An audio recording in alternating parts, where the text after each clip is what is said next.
We're doing it down here at West Edmonton Mall at the Ice Palace. Hoop City 3x3 Basketball Festival.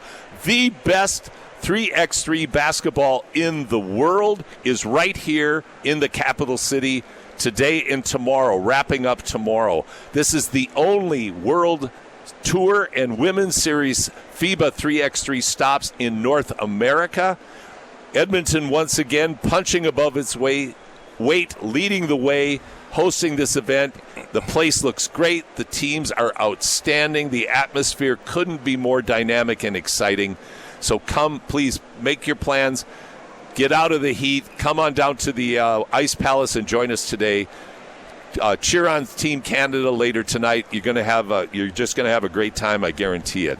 Paul Sir here along with my guest co-host Greg Jockims. But let's go to Josh. Josh, talk about the poll and the question we asked and what the results are so far. All right, so today's poll was who will have the greater career when it's all said and done? And your options were Cooper Flagg or Shai Gilgeous-Alexander.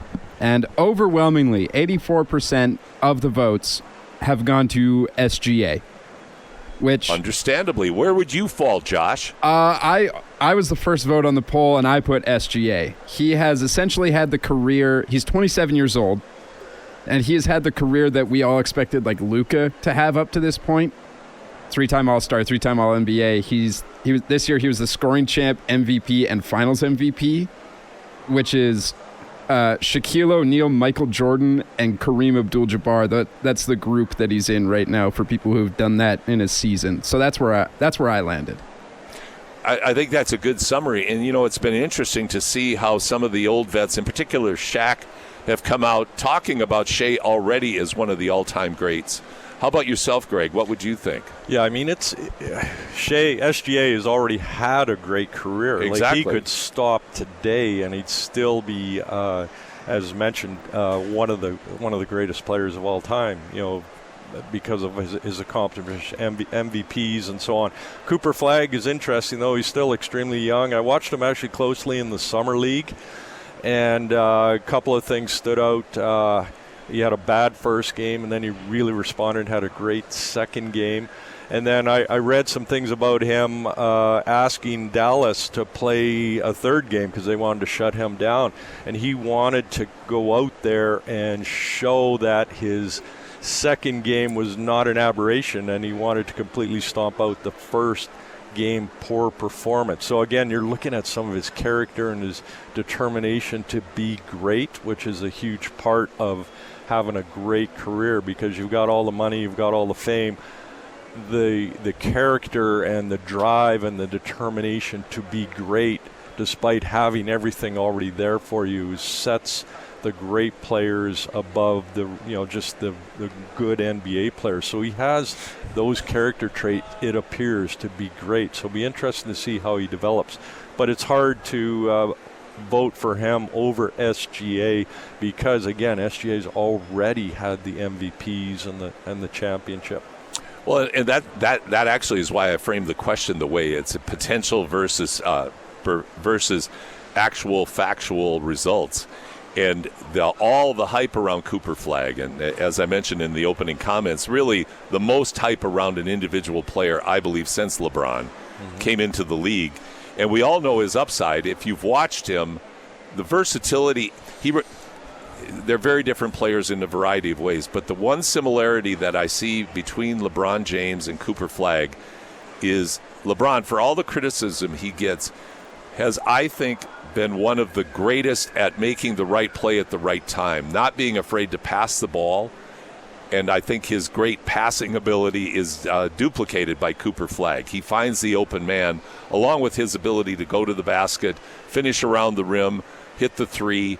He really brings a skill set that is just not possible for an 18-year-old to be bringing into the league at this juncture. But if he has those character aspects, which SGA possesses, he's in the gym all the time, mastering his craft. It looks like Flagg has those same characteristics. If the X factor of injuries keep him on track for his development, it's really going to be interesting to see what kind of player Cooper Flagg can develop into. Yeah, I agree. I think his character's sound. You're right about his passing and his vision and his wanting to play within a team setting or team system and share the ball and do all the things necessary to help his team win. Definitely, I think LeBron gets trashed in a lot of ways, and I think inappropriately because of the great career that he does have. But he's a great passer, LeBron, and as is Cooper. But yeah, it's the character, the commitment to keep your body in shape, the commitment to even though when you're one of the best players in the world, you're still seeking to get better. I think separates those superstars from just the stars. It was no accident what happened in SGA's career this year. That's gym time. That's working even with all the money, all the spotlight, all the glory that goes along with being an NBA player. It's when people aren't looking that determines how good you become. Whether it was Jordan, Bird, Magic, whoever throughout their careers. Don't forget about Kobe. And Kobe, 100%. No, I mean, you're 100% right. Kobe, all the greats, they were in the gym.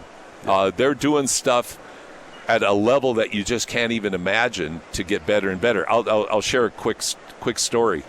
This actually was, I think, maybe one of the great benefits of that professional team that we had back in 2008 through 2012 in the IBL. We had a run through Illinois and Michigan to go down, and a friend of mine got me into Tim Grover's training facility to go watch. And Grover, as people are, if you're familiar at all, Tim Grover was Michael Jordan's trainer and then Kobe's trainer as well.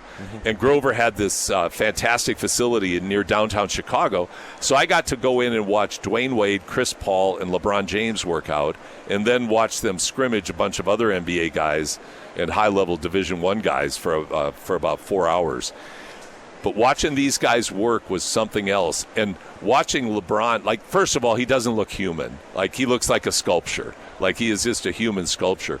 But the guys were doing the most boring drills you could ever imagine in terms of spot shooting, lift fakes, one dribble pull-ups.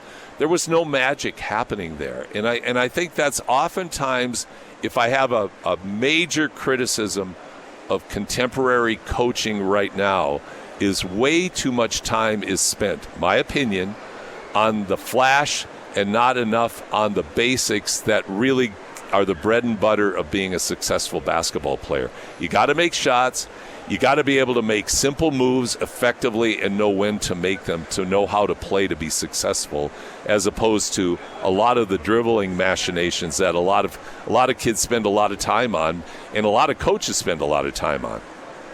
Yeah, there's no substitute for putting the work in. And the star players or superstar players, often people view them as, they're just great. They were born that way genetically. They've been gifted, and they're great because they just got lucky. Every single one of those players you mentioned has spent countless hours in the gym working on their body, working on their basic fundamental skills over and over and over and over and over again. That's the foundation of greatness, is those basic foundational fundamental skills, be it the body and then the basic fundamental skills of the game. And the only way to lock those in is through repetition. The movement of late in the coaching world, which I think is very valid, is building in decision-making into skill development. And I mean, we could have a long conversation about that. But I think where you see some of the videos on YouTube and all that kind of, you get a little bit too far down that pathway where you're doing all these combination of skills and flashy moves that the precursor to that is the fundamental skills. And you can't move into that more complex environment until the fundamental skills are locked in. And superstar players, they understand the importance of in their development of honing and making sure their fundamentals are perfect before you start moving up into those more complex, multi-skilled activities. And I'm going to link that back to 3x3 development, because the opportunity to take that individual work of learning how to shoot properly, running the kind of drills where you're methodically becoming a better shooter. And that can be both with and without competition. It can be, it's really individual into one-on-one, into 3x3. And that I think is one of the opportunities, is that application of those fundamentals in a less crowded condition where you're getting more touches and you have more decisions that you have to make in 3x3. Yeah, I mean, when I'm watching the 3x3 here, and we were talking about that off air, just the high level of play, I mean, I'm in my happy place. When I come out here and I'm not just watching the game, I'm watching like the three keys to being great are, at any level, at any sport, is be a great teammate. So I watch closely when the ball stops. How are the players interacting? How are they communicating? How are they looking into each other's eyes or leaning on each other and interacting? Very, very important. The other thing is the effort piece and how hard are they playing and trying to get over screens, through screens, and all the effort plays that are required in 3-on-3. And then probably the most important one is just the level of compete. How hard are they competing in those crunch time moments? And the thing that the 3-on-3 really allows is there is crunch time moments or important interactions or skill decisions or tactical decisions that are made much more frequently than you would see on a 5-on-5 game where the teams are moving back and forth in a long game and subs are coming in and out of the game and there's stoppages. In 3-on-3, the interaction between the players after crucial moments in the game is way more, so I watch for that. The effort, diving on the floor, chasing a rebound, fighting over top of a screen happens more frequently in 3-on-3. And then those competitive moments where you're trying to stop somebody, you're trying to score, you're trying to get through a screen, you're trying to set a screen, happen over and over and over again much more frequently than you see in a 5-on-5 game. So being immersed and sitting courtside here and watching these elite level players, it's so exciting for me to be immersed in that. And again, I'm in my happy place watching how the players are interacting, watching the effort that they have to play with, and then the level of compete in all of those game-deciding moments that happen so frequently in a 3-on-3 game. Is just exciting for a basketball enthusiast like me, and I think just the casual fan as well, watching the game of basketball. I had an experience, Greg, in Lausanne, Switzerland in 2018. My son Steve was playing with Team Saskatoon. They were playing in the Masters over there. Yep. Idyllic setting in a beautiful city in Switzerland, but I was sitting next to an elderly gentleman, and the Swiss are not known to be basketball fans at all. But the place was packed, and I was sitting next to an elderly gentleman, and he was there all day. And I asked if he spoke English. He said yes. I said, "Are you a basketball fan?" He goes, "No, I don't know anything about basketball." He said, "I just like this. It's fast. I don't have to understand anything. I just see how hard the guys work. You're up close." So to your point, like, that's the thing about 3x3. A, the intimate environment that you have here, but B, the level of compete in a short burst and period of time that they have to be successful.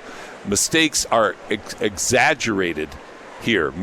Easy missed shots, because the game being so short, 2s and 1s, where the 2 is heavier, and it's a heavier weighting for the 2 than the 3 in the regular 5-on-5 game. Like, all of those interesting sub-factors and subplots really make the game dynamic and interesting, whether you're doing like you are from a technical standpoint, watching this very, very closely for certain markers, or the casual fan just watching a very competitive, fast sport happening.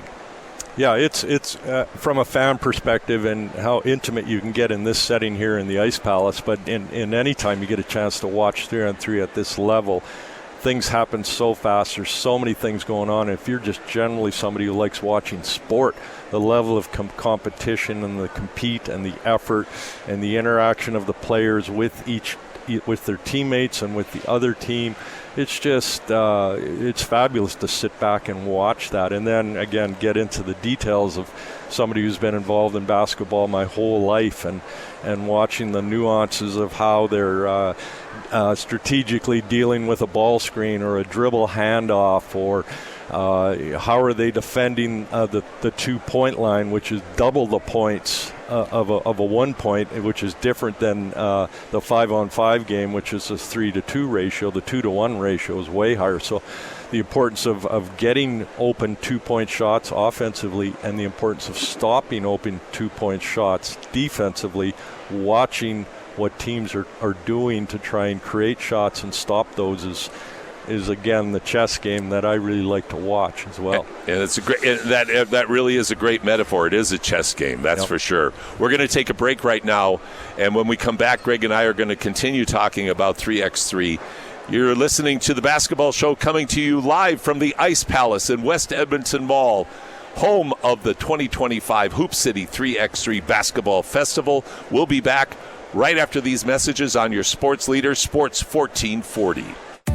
If you're without personal health insurance benefits from your employer and are self-employed or retiring, contact Innovative Benefits. Innovative Benefits helps break down personal health plans to put you in the driver's seat and reduce your net cost. They'll help identify the best plan for you and your family so you can pay for what you do use and look how to reduce what you don't use.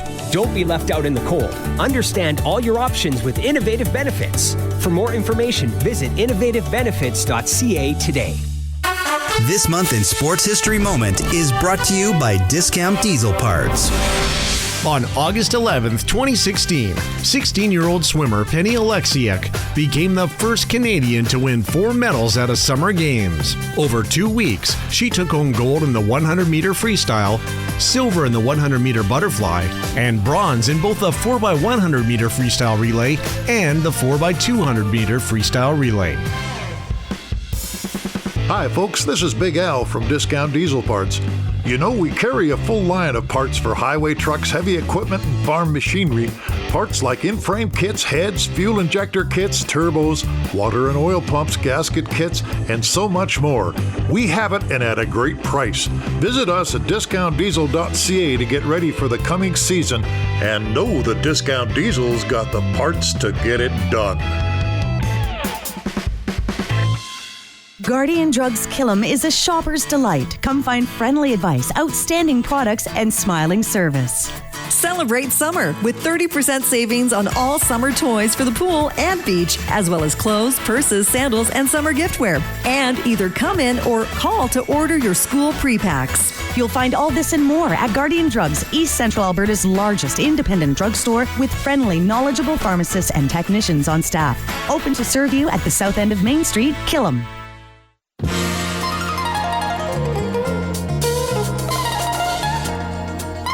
Basketball fans, Paul Sir is now on the Sports 1440 team. Saturdays from 10 to noon, The Basketball Show covers the game at all levels, including our thriving local scene here in YEG. Tune in this weekend on Sports 1440.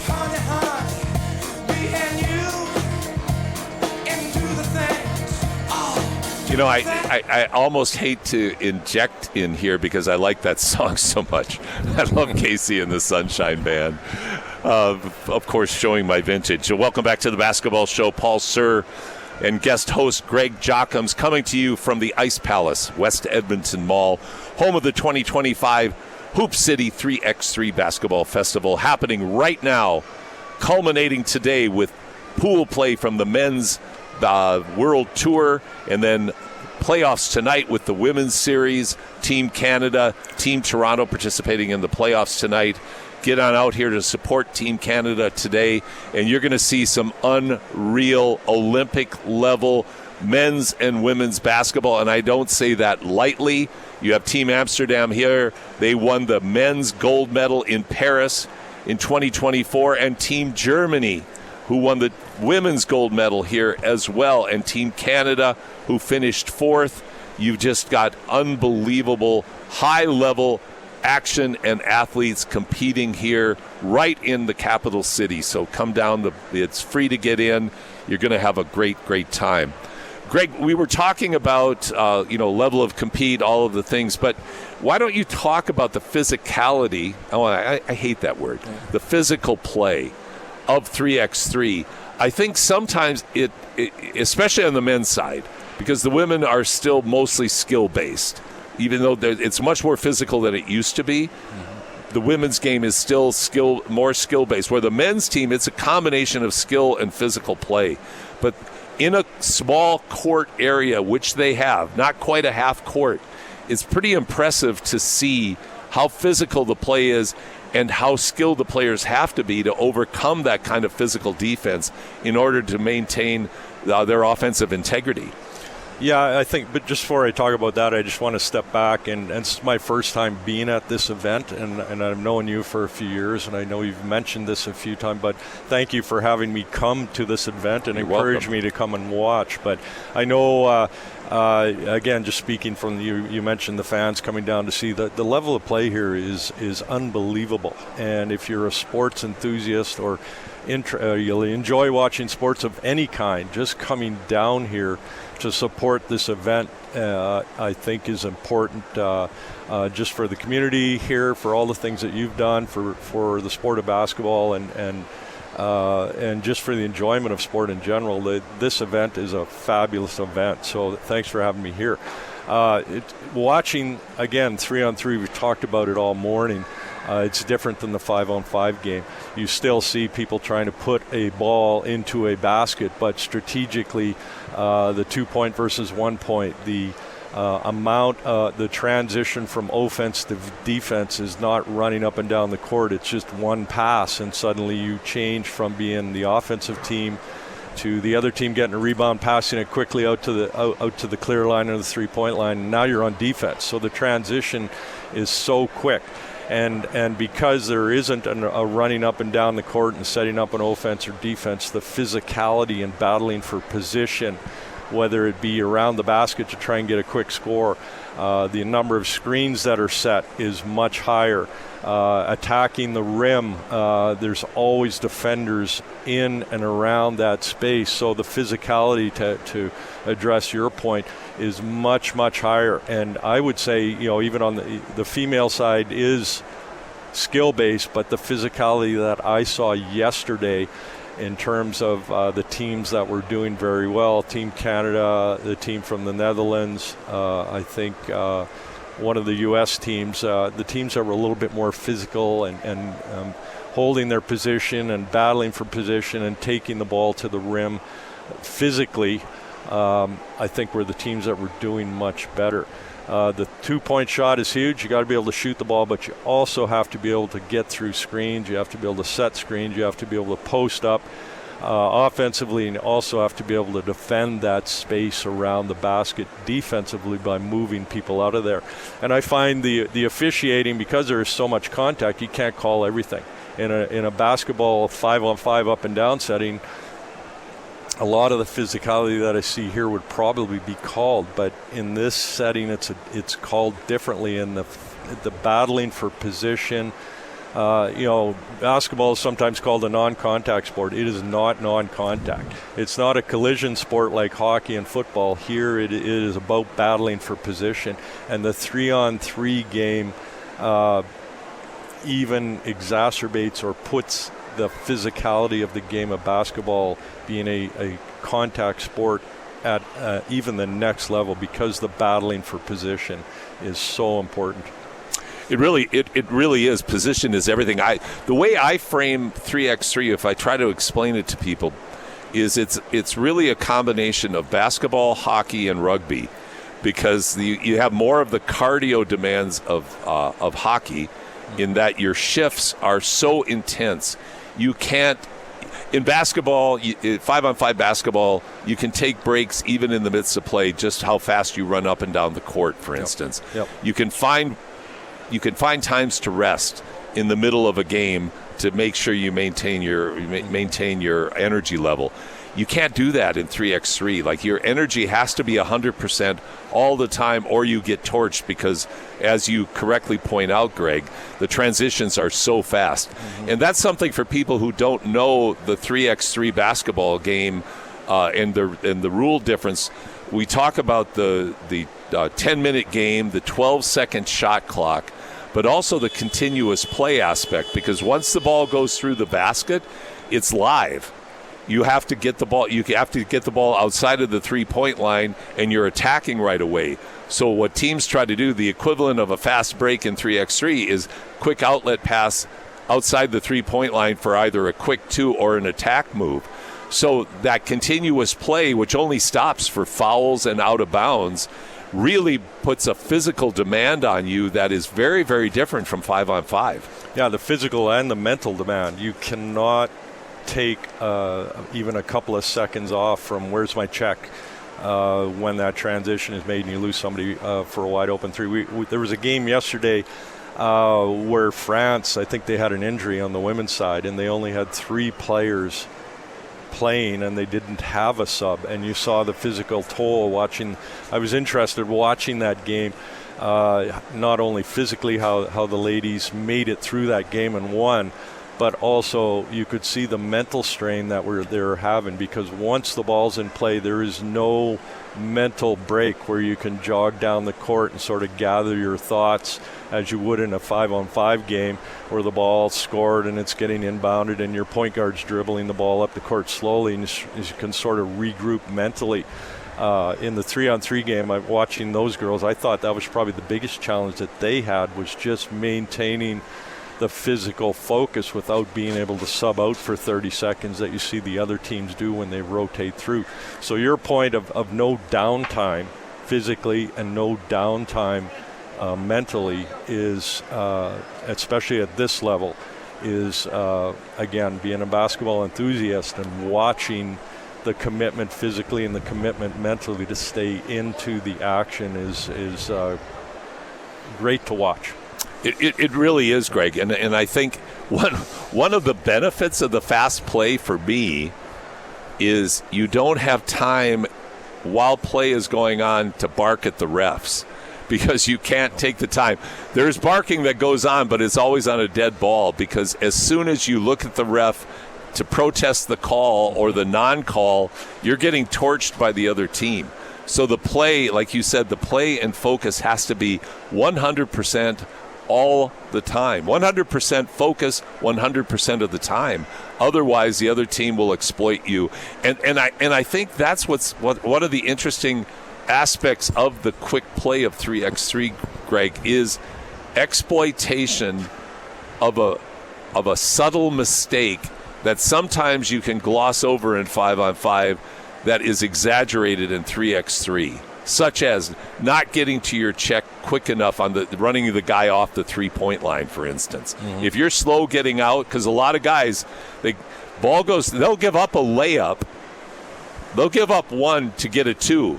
If you get burnt on defense, a lot of times you'll see the defender run to the corner, give up the layup, and the team take the ball and try to get it to the corner for a quick 2-point shot. Yeah, well, again, there's no complaining to the officials. You don't have time to do that. And then on the other side of the coin is if you make a great shot or you get a quick stop or block a shot or something positive happens, there's no celebration time. No. You immediately have to flip the switch to now we're on defense or now we're on offense, despite what happened. And watching that, the best teams have no lag time. In between a bad call by official or a great play by them, there's no lag time, and they immediately get on to the next play, which is one of the strengths of great players, is just getting on to the next play as quickly as you can. The other thing which is interesting to watch too is just the free throw. When there is a foul and somebody's shooting a free throw, normally in a 5-on-5 game you're kind of relaxing, you're into yourself, but you're watching the team strategically set up. If the free throw goes in, here's what we're going to do. If the free throw is missed, here's what we're going to do, because teams are trying to transition quickly to offense if you're the defensive team and vice versa. So how the players are setting themselves up. Anyway, long story short, there is no downtime to celebrate, to complain, to get caught and think about what you've done in the past. It doesn't matter what you've done in the past. What are we doing next? So don't think about what you just done. Think about what you're going to do right away. Which I think, Greg, is a dot that you can really connect with 3x3 development that can transfer very effectively into 5-on-5, because there is a lot of shoulder dropping, complaining, whining, both from the coach and from the player when they make a mistake or they don't like something that's happened in 5-on-5. In 3x3, if you do that, you're exposed, and you have to learn. That's learned behavior. And in 3x3, at a younger age, you're teaching players, young players, to be in the moment and forget the past. It's what you're doing now that's so dramatically exaggerated in 3x3 versus 5-on-5. Yeah, one of my mantras as a coach of kids of all ages is don't think about what you've done, think about what you're going to do. Yes. Don't let the past affect the future, and 3-on-3 exposes that, if you like, or emphasizes the importance of get on to the next play. And that's not just a basketball skill, that's a life skill. Bad things, good things are going to happen to you. If you live in the past, it's going to affect the future. In this game, you can't live in the past or you're getting burned right away. You got to quickly move on to the next play, or even be thinking about the next play as you're just completing the play that you're doing right now. So you're really always trying to get on to the next moment as quickly as possible. And that's a pleasure watching 3x3. It really is. We're going to take our final break today and wrap our show up here from the Ice Palace in West Edmonton Mall, home of the Hoop City 3x3 Basketball Festival. 3x3 action starting at 12:30 with the preliminary round of the long-distance shootout. We're going to take our break, and we'll be back for closing time here on your sports leader, Sports 1440. This is Greg Jockims here. Paul just had to step away from the mic for a moment. He'll be back right away. We're here in the Ice Palace here at West Edmonton Mall, getting ready for the 3x3 men's event, which starts at 1 o'clock this afternoon. And it's a great place, as we've been talking all morning, to come down and see sport played at a very high level. And the level of competition and the excitement here is unmatched. And welcome, Paul, back here. We just got things rolling. Thanks so much, Greg, for handling that, Greg and Josh. As we go into our closing time home stretch, I think what I love about 3x3 the most, and, you know, my first experience was a long, long time ago with 3-on-3. I had two of my dearest friends through my entire life that I've been so blessed to have are my high school coach and my college coach. Daryl Collins, best teacher I ever had, social studies teacher, but a phenomenal basketball mind and just a tremendous student of the game. And he was doing things back in my era that were way, way ahead of its time. Like, we didn't have summer basketball back then, but he developed something called garage door basketball, which was a program where you use the basket on your garage to get better during the summer and developing a whole training program. But he had the vision to have a 3-on-3 league in the off season with our opposing school in our town. So we blended our teams together and played 3-on-3. Then when I went to college, my college coach ran a 3-on-3 spring league, and then I started running it after that. So I've loved 3-on-3 as a competitive model my entire playing and coaching and basketball mentoring life. But now to see it, I'll tell you, Greg, it took me all of about 1/10 of 1 second to try to find out how I could get involved personally and get Alberta basketball involved in 3x3 when it was announced that it was being considered by FIBA to become an official sport.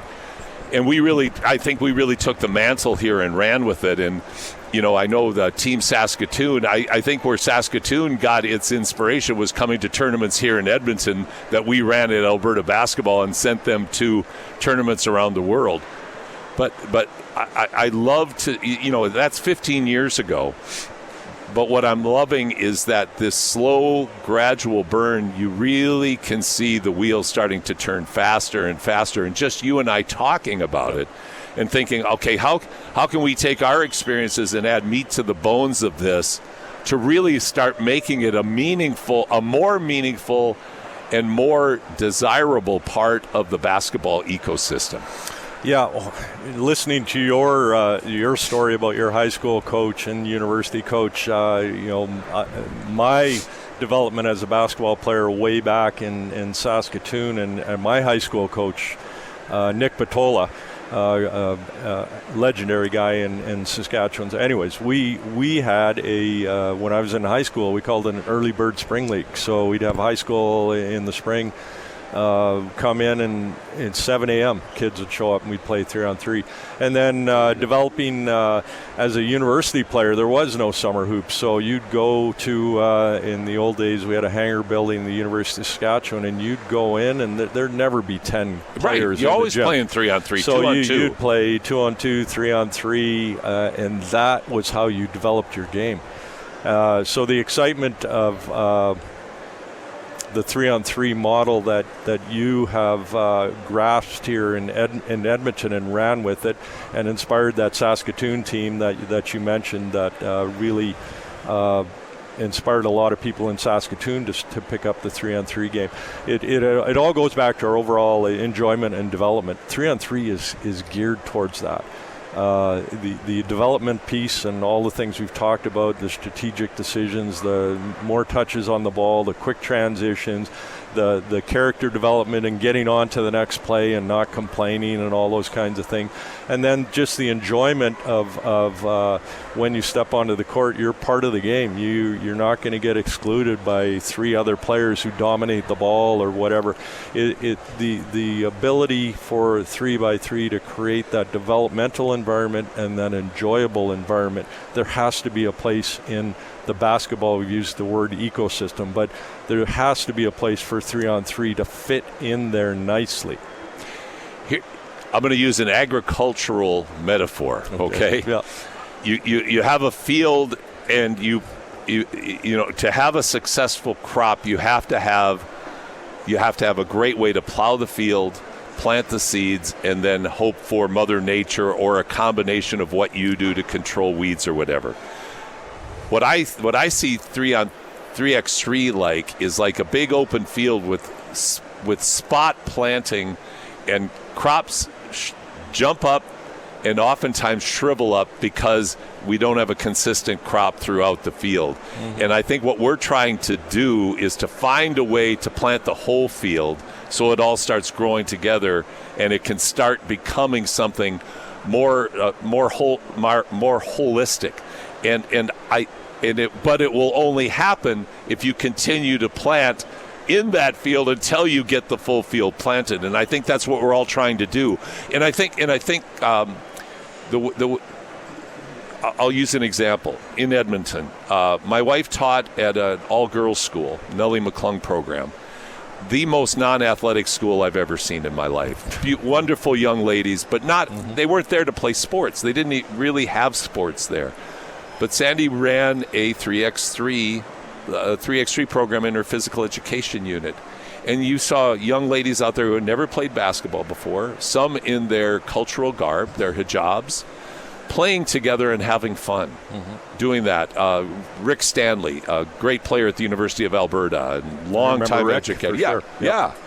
Yep. And he ran a program when he was the principal at Westmount High School. And I think Westmount had a student population of just over 400. 125 of them played in their intramural 3x3 league.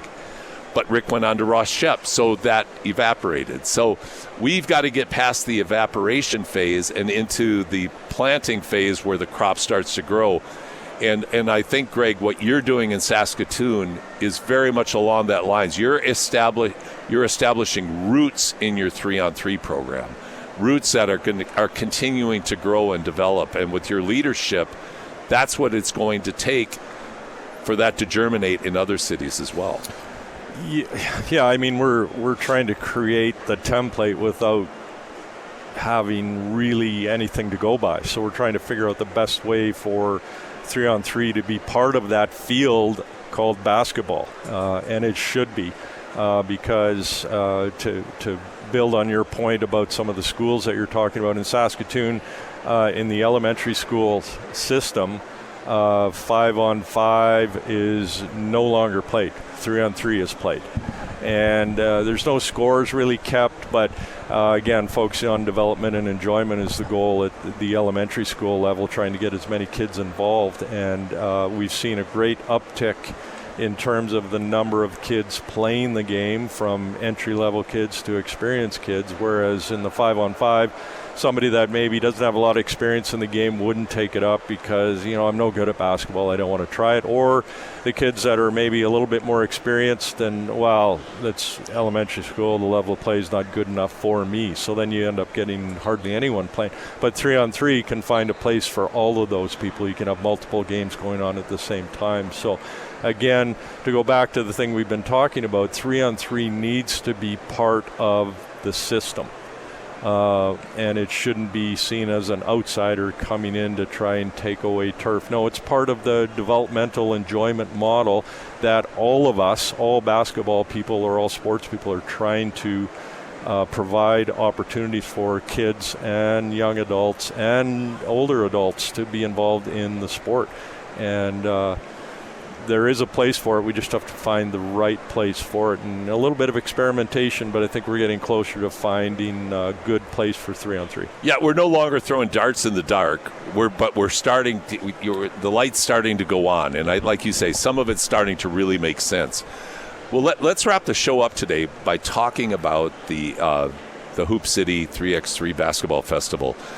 What are you most looking forward to this afternoon? Well, I think we've touched on it again. As a basketball enthusiast, just watching the teams compete is fabulous. And then you get really down into the weeds, and how are they defending screens? What kind of screens? What systems are they running? How are they communicating on the court? How are they overcoming the challenges? All of those things that, as a coach, you really watch for is exciting. But I think just as a casual fan too, understanding that there's Olympians here, understanding that this is the highest level that you will see anywhere in the world of 3x3, let alone or of sport, let alone basketball, is it's just worthwhile coming down here and seeing it and experiencing it. And then, of course, supporting a great event in a city like this, the support will lend itself to things like this continuing to happen. So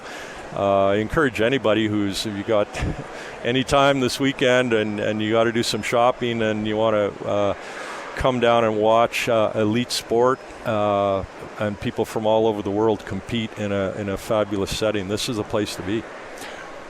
Very well put. I'm going to throw a couple of highlights that I think people really should be aware of in terms of coming down to who you want to watch. Last year, there was so much excitement in the city because Jimmer Fredette, the great BYU player who played in the NBA, is a legend, was here playing as well. Now, Jimmer, in an interesting parallel to Michelle Plouffe, Jimmer had a terrible injury in the Paris Olympics, which is also where Michelle got hurt as well. And that pretty much ended his career. But he, like Michelle, has transitioned now into the technical part of USA basketball, and he's here with Team Miami, helping coach them. There's 3 other American teams here as well, loaded with athletes and loaded with highly skilled players. If I, though, had to pick out a couple of men's teams that are just must-watch, you have to go with Team Oob, number 1 ranked team in the world. Every Masters, every event they go into, everybody pretty much favors Oob. Because these guys can play. They've been together a long time. They were walking down the hall the other day, and one of our staff members was commenting. He thought, I watch them on TV. They all look like they're about 6'3". No, they're 6'6", 6'8". Yeah. 6'8". They're just long, athletic guys. So Team Oob and Team Amsterdam, they've retooled a little bit since their gold medal win in Paris last year. But, man, can they play. And the Netherlands are, I would say, if I had to point to the 2 best nations in the world right now in terms of a plan that they're executing to develop 3x3, it's the Netherlands and it's Serbia. Watching those teams that you mentioned, the physical toughness and the mental toughness are incredible to watch that level. And again, just watching that toughness, both physically and mentally, is just a joy in itself. The level of commitment to each other, to play hard, and to work through every moment in the game it's amazing to watch. Yeah, it really is. Now, in the U.S., it's interesting because I think it's fair to summarize it that FIBA 3x3 is, well, FIBA number one means very little in the United States. The term FIBA 3x3, the American system is the American system. Yes. It's the NBA, it's the NCAA, it's AAU. FIBA only pops up once in a while, every second year when you have the World Cup, and every fourth year when you have the Olympics. So you've got, but the LA Olympics are just around the corner. This is an opportunity for Canada and the U.S. to really emphasize 3x3 as part of that often used term basketball ecosystem leading up to that, because again, we were talking off air, as you mentioned, people will be much more aware of 3x3 after the LA Olympics. So everything that's done now leading up to it will pay benefits for the growth and development of the game after the Olympics because of the spotlight that's going to be shown on it at the Olympics. Yeah, agreed. And I will be really interested to see what the U.S. does. The U.S., we're the best. The U.S. We are the best, and if anybody challenges it in basketball, that's the end of the world, right? Yes. So hence the it's like dream team. Yeah, like hockey in Canada, that's right. So if you lose, it's the end of the world. They brought the dream team in way back, right, to make sure that they try and win every Olympics after they lost a couple of times. It'll be interesting to see their approach to this basketball event, 3x3, and they won't want to be in a position where they're going to lose. So, in terms of NBA, WNBA players who aren't traditionally or have not been involved generally in this World Tour and these things for various reasons, I will be interested to see how many of the top players come over and say, hey, we need to win this in LA. Well, Greg, this has been so much fun. Agreed. To have you here. Agreed. This has been just tremendous. Your insights, your experience, but what you do, and for our listeners, you just cannot imagine what Greg and his wife do in Saskatoon for minor basketball in developing the youth there and providing opportunities that are truly centered on the growth development, not just on the court, but as you've mentioned several times through our conversation, life skills, because whether it's sport, music, whatever your activities or hobbies or passions are, it all interconnects into our lives. And if they can give you more positive, productive life skills, all the better. And I know so much of what you both do at Saskatoon Minor is geared towards that. Well, thanks for the shout out to my wife, Shayna McLean, and all the work she does. But really, you're involved in this too, like assisting, supporting, encouraging the development of youth, and in this case, basketball. That's a great place to live, and the passion that I have for the game of basketball and support and development of youth, there's no better place to be. There really isn't. Greg Jockims, thank you so much. I'm going to wrap the show up, give another, big plug to come down to West Edmonton Mall, and then I want to share a couple of final reflections as this is the last show of our season. We're going to take 1 to 2 months off, and my wife and I are going to go do some long overdue traveling.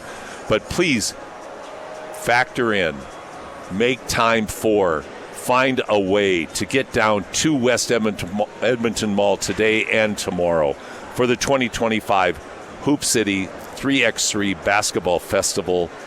As I've said, men's pool play kicks off at 1 o'clock today. 12:30 we have our long distance shootout preliminary round. Then we go into pool play, and then this evening we have the Women's Series playoffs led by Team Canada. We also have Team Toronto in the hunt as well. And then tomorrow we will have the men's playoffs. Along with that, we'll have the long-distance shootout, and we will also have the spectacular slam dunk competition. 3 of the top professional dunkers in the world have been flown into Edmonton and are going to compete tomorrow. And all kinds of other opportunities to win prizes.